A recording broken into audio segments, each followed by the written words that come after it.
Let's take a look at a brief historical perspective on operations management and how we got to where we are. Now, you're not going to think that this deals with operations, but it really does. So we're going to start by taking a look at societies based on technology use. And if you've had either an anthropology or a sociology class, this might be familiar.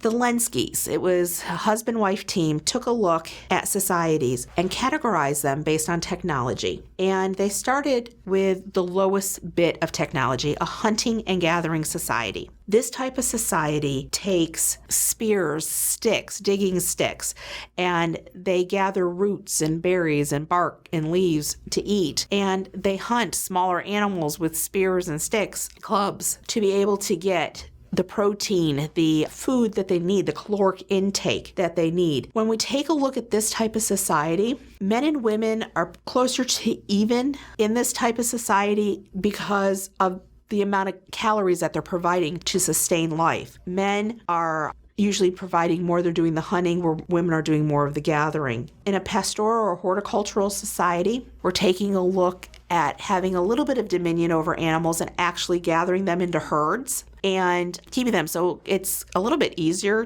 to get an animal and kill an animal when you keep it, a flock of sheep, a flock of goats, something like that. And you're having these small groups of people still living together. They're moving. Both hunting, gathering society and a pastoral horticultural society are going to be nomadic. Pastoral horticultural are going to move seasons where the best land is to graze their flocks or to grow short-term crops, again, using rakes, digging sticks, things like that for this. And you're going to take a look at the men doing most of the pastoral and the women doing the horticultural because of the type of body strength. Now, I'm not saying that all men have more upper body strengths, but proportionately, men have their body strengths in the top half. Women have body strength in the lower half of their body. And if you can see this by how a person carries a child. A man will carry a child up here with holding the weight in its arms, where a woman is going to rest a child on her hip to carry the weight of the child. And this becomes very important because as we move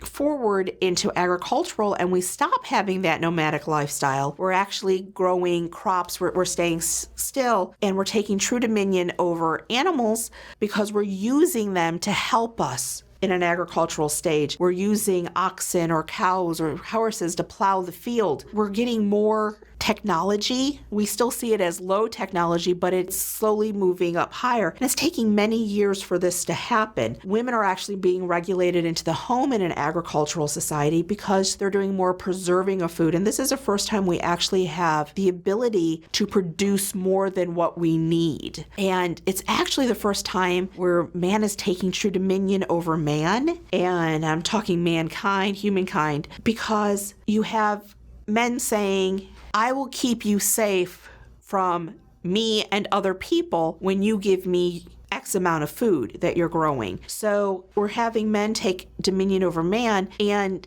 it's allowing some to sit down and think and progress in technology even faster, where from hunting and gathering, pastoral to agricultural takes a long time. We're now going to start moving a little bit faster and move into the industrial. We're moving away from animal-powered into steam-powered, electrical-powered, solar-powered, wind-power items. And in the Industrial Revolution, it's actually a very short time. You don't need the amount of people on the farm to produce the same amount. So people are moving into cities. And if you notice agricultural, you had very large families. Families are quickly getting very small because it costs now to feed them. You're not growing the food. You're not killing one of your stock animals for the meat. You have to purchase these things. Therefore, feeding 10 kids is a lot harder. And cities were a lot more crowded, and having 10 children in an apartment versus in a home on a farm is a lot different. In industrial, the first industrial societies, upper body strength is what was needed in a lot of places for this type of work. There's actually a ad out also that if you were a woman, you were taking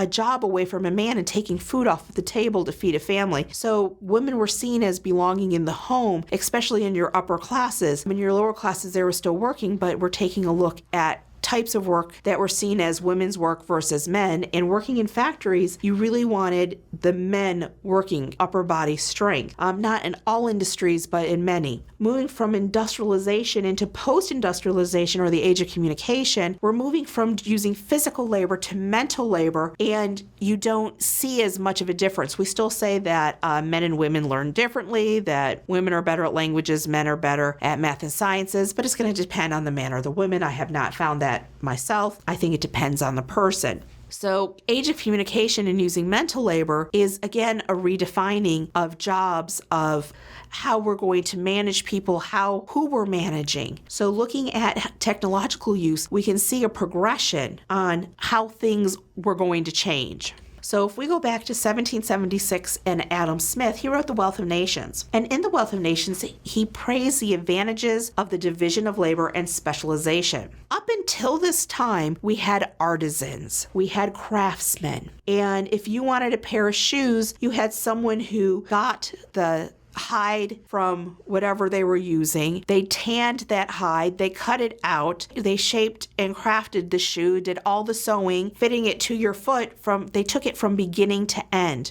In The Wealth of Nations, Adam Smith defined and took a look at that division of labor or specializations and saying people should just be doing a smaller scope of things. So that he wanted to reduce the scope of one person's operations and allowed the worker to develop dexterity quicker. So if you're doing something repetitively, you're going to learn how to do it better, faster. When I worked at Cracker Barrel, one of the things I had to do was roll silverware. When I first started, it took me probably 2 to 3 minutes to roll one set of silverware.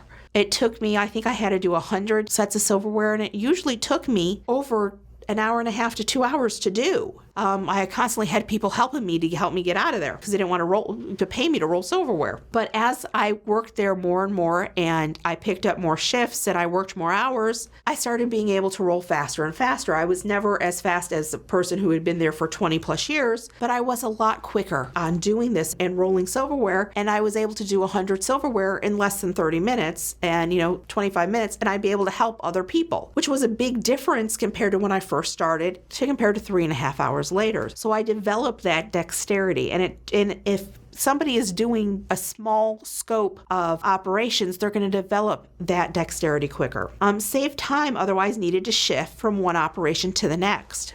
Instead of going and have to shift and do variety of things, you're constantly just doing one thing. So you don't have to clean up and put stuff away to get other stuff out. You're just staying there and doing the same thing over and over again. So you don't have that time needed to shift. Specialists were more likely to find or develop specialized mechanical devices to assist in their operations. These specialists knew what they needed. They knew what they wanted because they were doing it repetitively, and they were able to find ways to do that repetitively, to say, this is what I need to do this better. This type of machine would help me. Changing this and this would help me do this better. So they were taking a look and doing those type of things. The Industrial Revolution in the United States, believe it or not, Samuel Slater memorized plans for a textile mill and came to the U.S. in the late 1700s. Stop and think about that for a minute. It was a slow boat coming over in the 1700s. And to be able to memorize plans for a textile mill and the intricacies that are needed all up here. I mean, how many of you remember what you had for breakfast yesterday, let alone 3 months ago?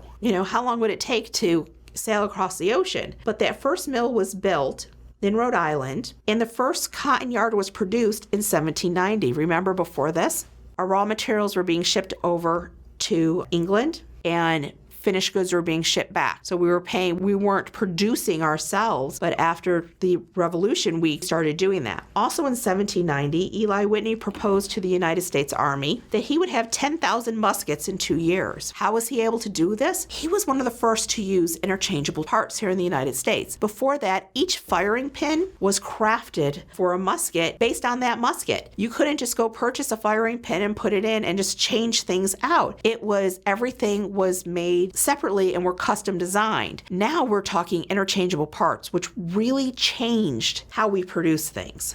Our factory system was able to grow quickly because of a lot of things that were going on. We had capital available. Instead of people sending money back to England, they were investing in their own area in the United States. And they had a willingness to invest. That was a big issue. They were willing to put the money into the United States. There was no tariffs between the states. We didn't have to pay taxes on moving materials, raw materials, or finished goods. There was a development of canals and turnpikes. Roadways and waterways were developed to move goods, raw materials and finished goods. And the development of those, many of which still stand today with major roadways, helped us to move those materials. We had the raw materials. Raw materials were abundant. We weren't shipping them back to England anymore. We were using them ourselves and producing for ourselves. And agricultural needed fewer people. We were moving out of having to do things by hand and producing farm equipment that made things easier, which led to a large supply of labor. Without needing the hands on the farm, you were able to bring the hands into the cities to use in factories. We had people willing and able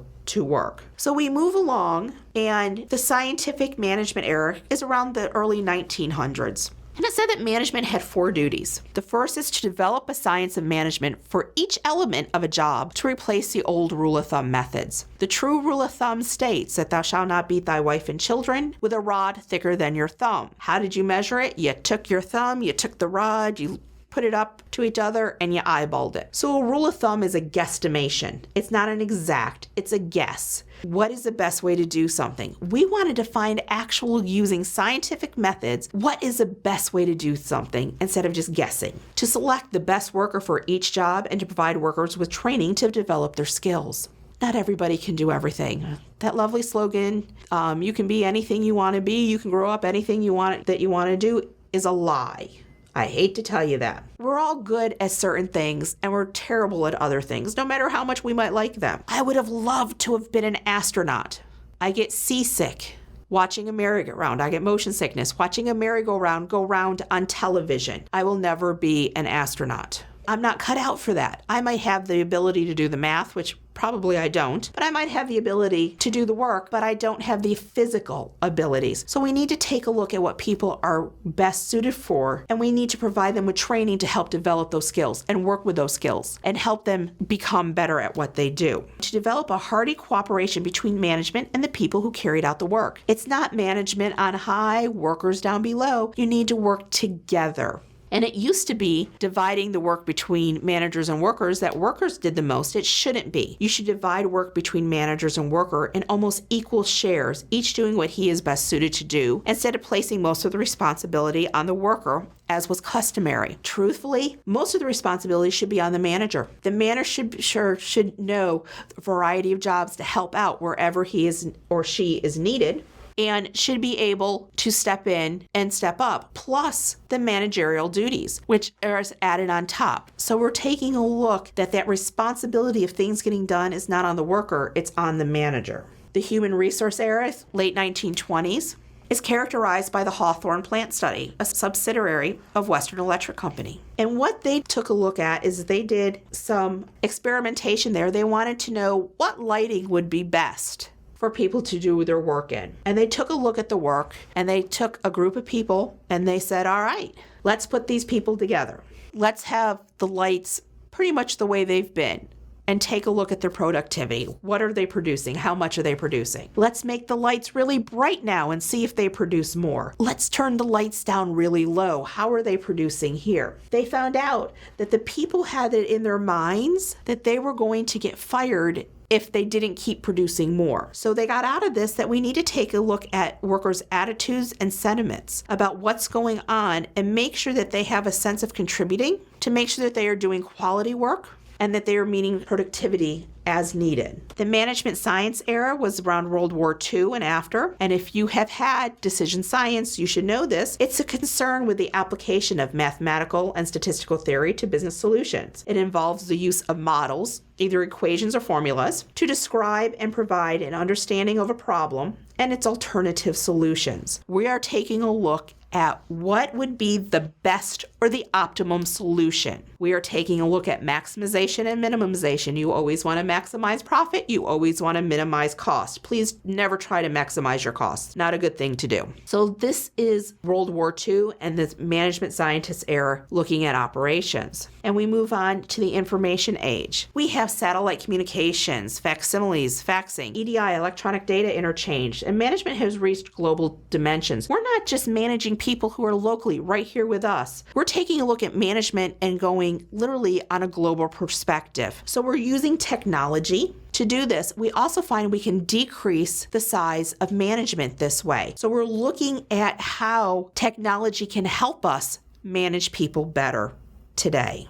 And that is our look at a historical perspective, just so you can get an idea of where we're at. And that pretty much ends our chapter 1. And we'll continue on to chapter 2, providing goods and services, in just a little bit.